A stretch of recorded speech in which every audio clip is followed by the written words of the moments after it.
è tornato nella sua città un personaggio straordinario, Awan Agana. Allora, come hai ritrovato Venezia?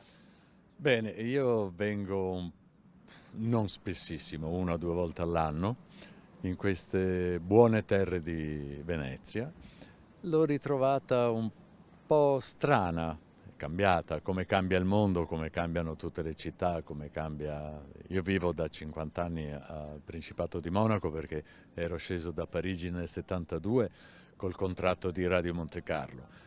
E lentamente cambia la Francia, cambia Monaco, cambia Venezia e bisognerebbe dargli una buona mano. Antonio Costantini Vicardi, meglio conosciuto con il famoso nome d'arte Awan Agana, presentatore e showman per decenni volto e voce di Radio Monte Carlo, si fa prendere da un pizzico di nostalgia e torna in laguna. Scegliere o mantenere una determinata struttura o aprire agli anni 2000-3000 la città.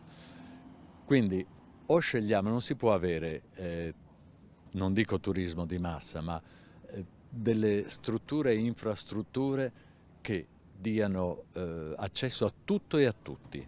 A Venezia anche per un importante progetto artistico e culturale con l'amico e scultore veneziano Giorgio Bortoli. Per vedere di portare i mattoni del campanile anche nel Principato.